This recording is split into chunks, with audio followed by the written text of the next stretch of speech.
Students, we have done definite the principles principle of definite integral, how what is the principle and how we find definite integral as a limit of an infinite sum. So we have done this. Now we are discussing about properties of definite integral. The properties, these are the properties: property 1, property 2, then property 2, then property 3, property 4, property 5, property 6. So 6 property we will discuss. 6 properties. Property 1, it is integration of AB, integration of fx dx, x is varying from a to b, and that is equal to this one. So this means what? It is independent of this variable, this x and t. Here our independent variable is x, here our independent variable is t. So it doesn't matter whatever it is, x or t or any other variable, say this one.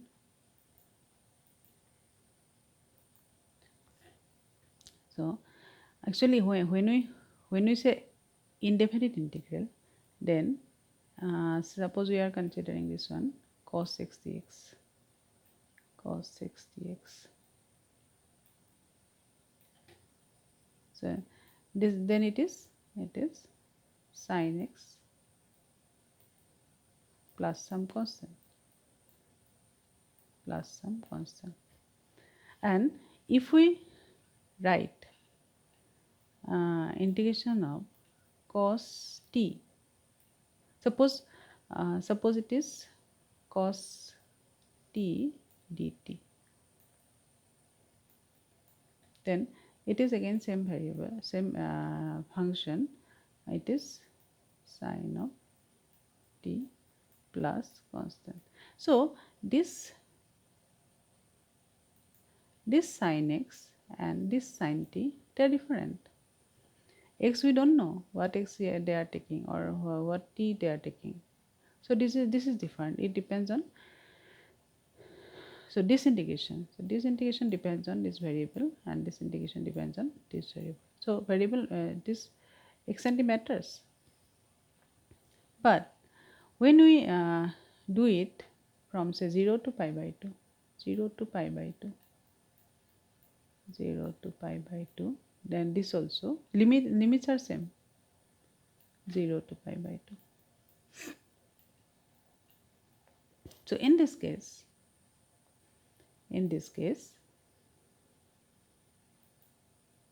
the cos x dx, it will come from this sin x. So it is limit of this 0 to pi by 2. This c doesn't matter. So our answer is 1 minus 0, it is 1. So this is equal to 1. And here also when we say it is from 0 to pi by 2, so we just put this limit here, sin t is varying from 0 to pi by 2, and in a similar way our answer is same value, it is 1. So definite integral, it depends on the limits only. It doesn't depend on the variable. Functions is same and variable may be different, but our answer is same, because definite integral it deals with the values of the integration.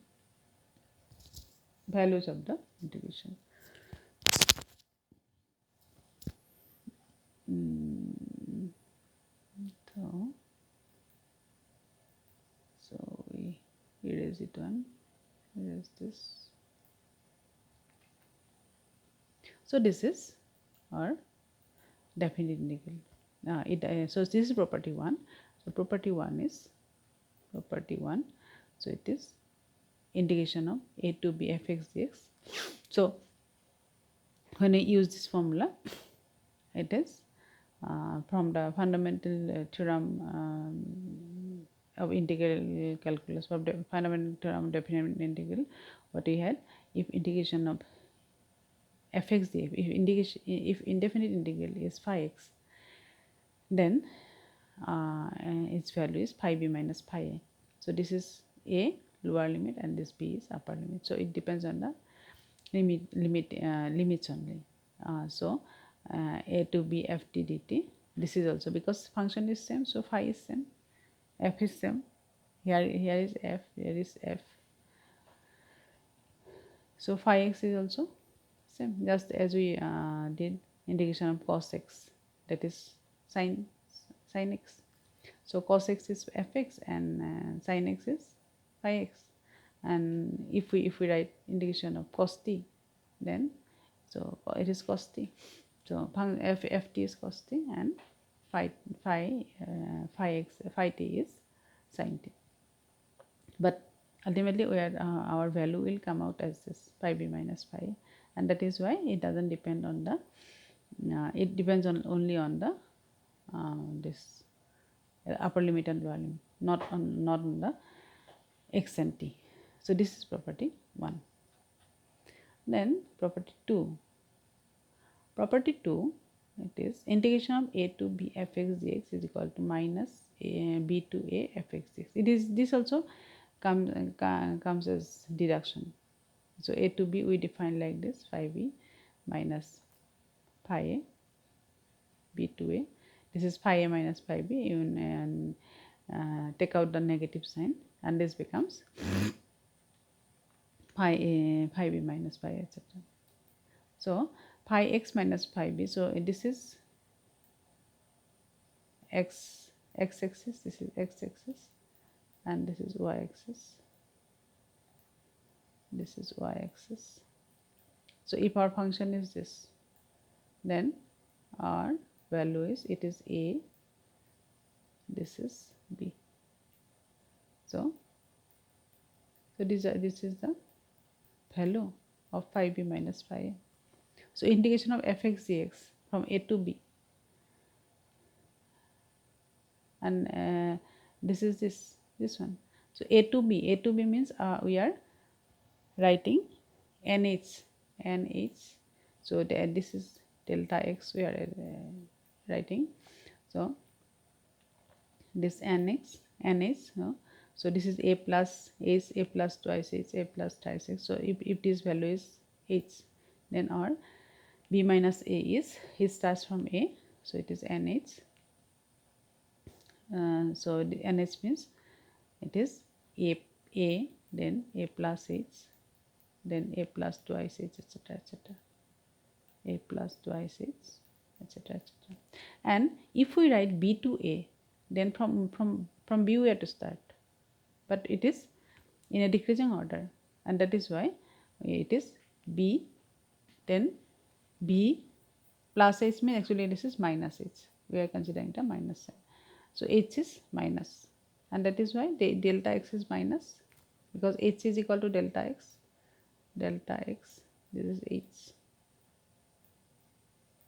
We are writing h here, actually it is delta x. So delta x come in negative way, and so it is phi a minus phi b.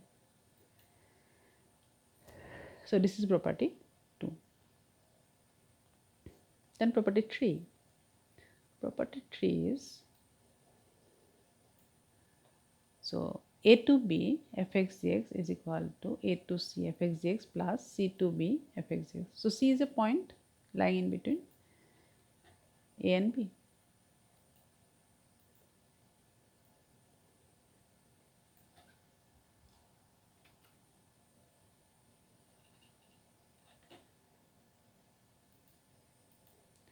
So this is a, this is a, this is b, and c is somewhere here.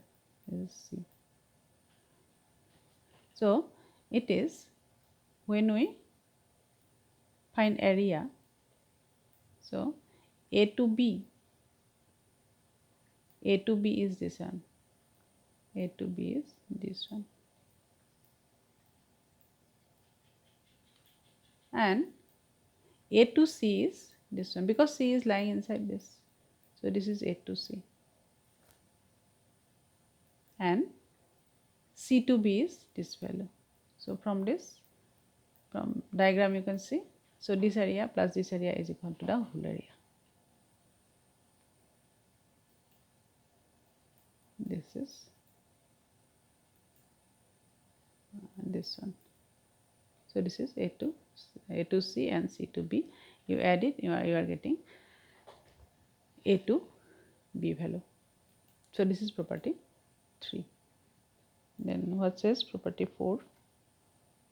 Property 4, you see, property 4, it is A to B fx dx is equal to f of a plus b minus x. A plus b, so you add this a, then a plus b minus x dx. And hence, so this is by substitution. This is by substitution. Actually, substituted integration is like this, as we have done in definite integral. How we did substitution. Substitution is, suppose u square is equal to x. Suppose we are substituting u square is like this, x. Then what we do, twice u, derivative of u, and twice u, this is with respect to twice u.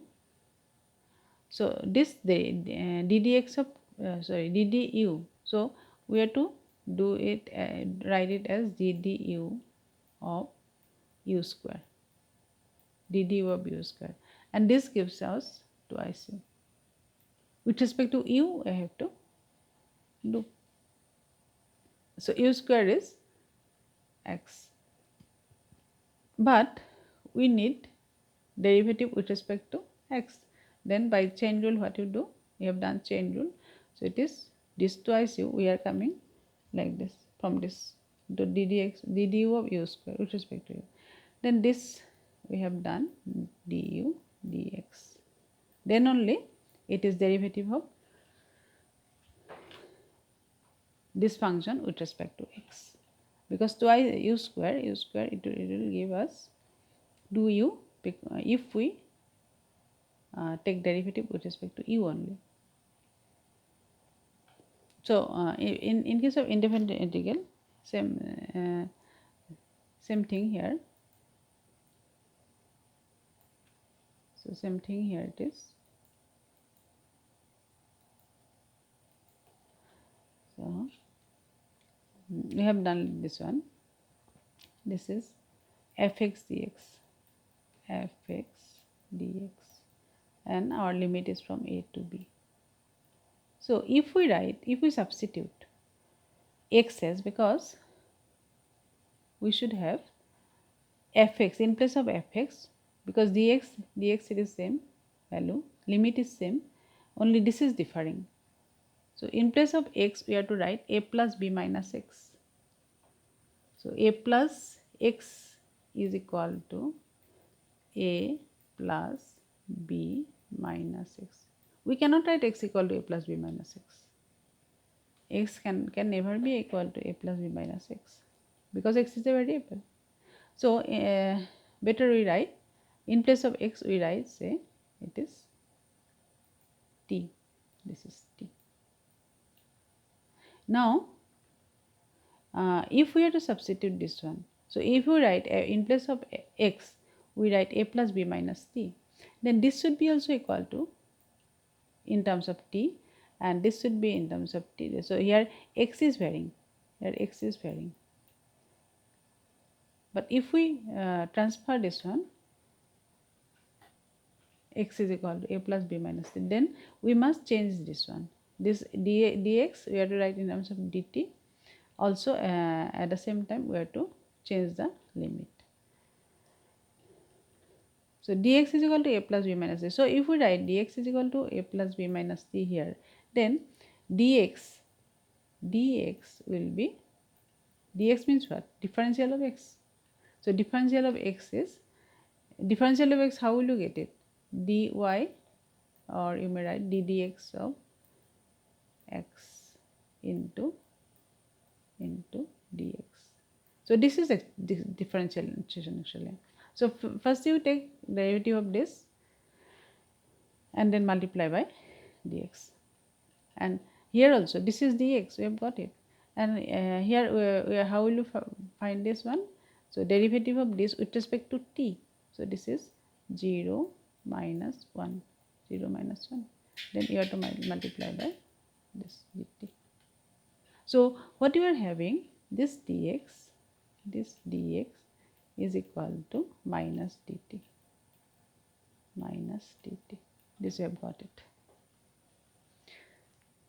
At the same time, we have to think about these limits also.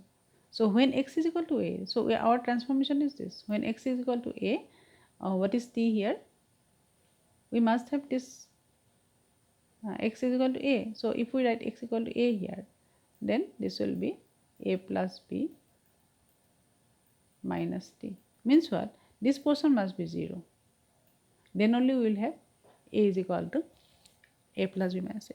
So when x is equal to a, then when x is equal to a, then b minus t equal to 0, means t is equal to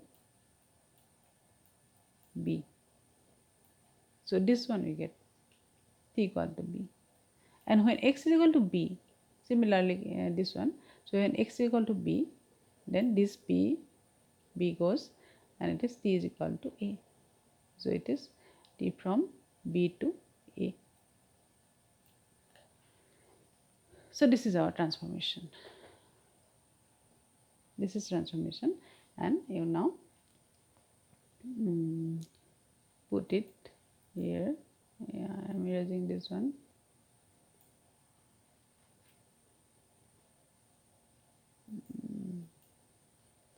Now we will write fx dx from a to b common. So in place of fx, we will write f of a plus b minus t. Then in place of dx, we will have minus dt. And for limit, we will have b to a. So when we transform, then only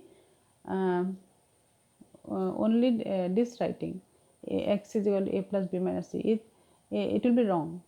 If we just write x is equal to a plus b minus c, this will be wrong.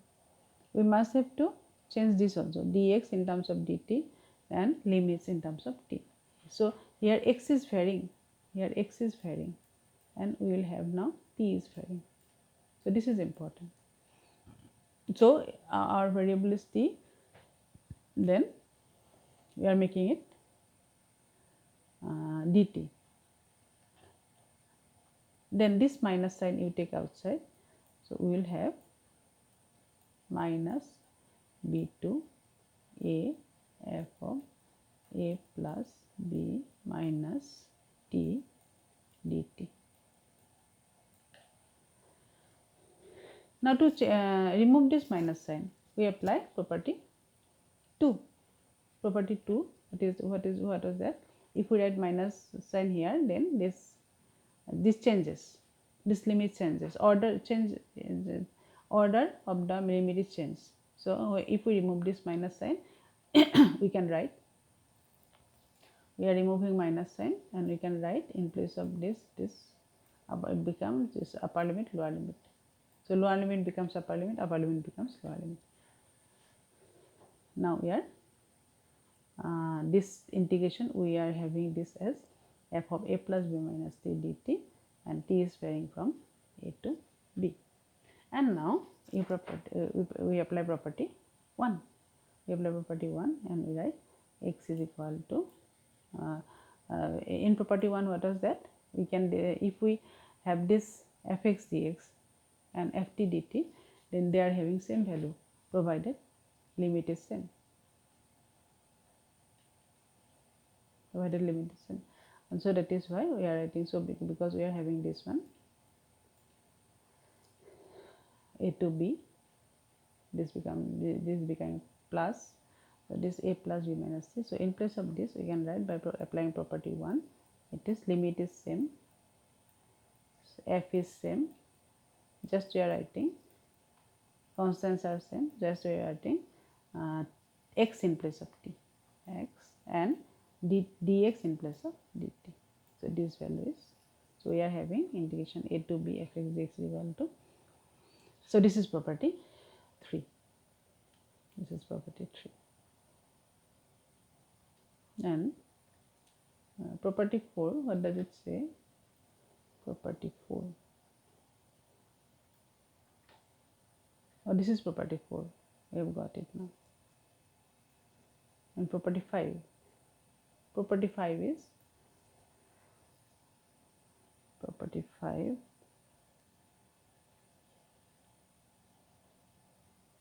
so same procedure.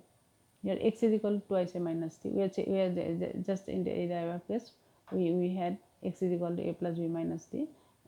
here we are writing x is equal to twice a minus t. So this one, and then we are changing dx, we are changing limits. So here it is 0 to twice a, and now we are getting a to twice a. So first this is this we are applying property 3, because a is in the midway of 0 and twice a, and this property 3 is here, this one is property 3. So c is in the midway of a to b, so here also we are writing a, we are writing a here. So 0 to a and a to 0. So fx dx, this part is same, 0 to a fx dx, oh sorry, this should be a dx, sorry.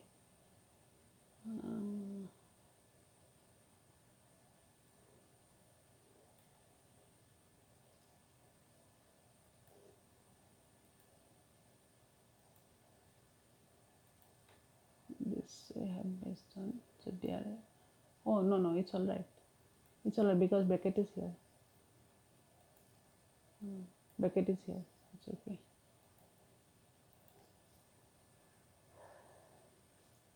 So fx dx, so this part is fx dx, and then f of twice a minus x. So here we are writing 0 a to twice a fx dx. Now this part we are writing as a to 0 f of twice a minus c and minus dt. So from this transformation we write x is equal to twice a minus t, this x is twice a minus t, then after replacement this derivative, after taking derivative, so differential of x is dx and differential of twice a minus t is minus dt. So dx is equal to minus dt, then we are changing the limit. When lower limit is a, then this here is also lower limit a, and when upper limit is twice a, our upper limit here is 0, and we are having this integral. Then you take out the minus sign, and after getting minus sign you apply property 2, then order will be changed. So it is 0 to a fx dx and plus 0 to a f of twice a minus t, and then you apply property 1. After applying property 1, this t becomes x. So it is, we are having the property 5, and property 6, this is same, fx, so minus a to a, we are breaking this one, fx we are breaking this one, so minus a to a, so 0 is in midway of this minus a to a, so minus a to 0 plus 0 to a, then we are substituting. So this is same, this value is same, we are changing this one. So in place of x you write minus t, so we are substituting x as minus t, so this is substitution. Then dx is minus dt, and then at the same time we change the order, so it is a to 0 f of minus t dt, minus sign, then minus sign will go if we write from 0 to a, so So it is 0 to a f of minus t dt and 0 to a fx dx. Then you apply property 1. We are writing this minus t as minus x. So this one. So 0 to a fx dx plus 0 to a f of minus x dx. So we are having this one. And corollaries are here. So odd function. Odd functions means fx is an odd function. You write this. You see this. Fx is an odd function when f of minus x is equal to minus x. Just like x cube. F of minus x minus x is equal to, we have to write minus x whole cube. And this is minus of x cube. Our function is x cube. So minus of x cube. So in place of x cube we write minus f of minus x. Sorry. F minus, sorry. No, not this one. So minus x cube. So this is equal to minus fx. So this is our odd function. If we have f of minus x equal to minus fx, then it is our odd function. And if we have f of minus x is equal to fx, just like x square, x to the power 4 even, then it is equal to minus x whole to the power 4. So this is even function.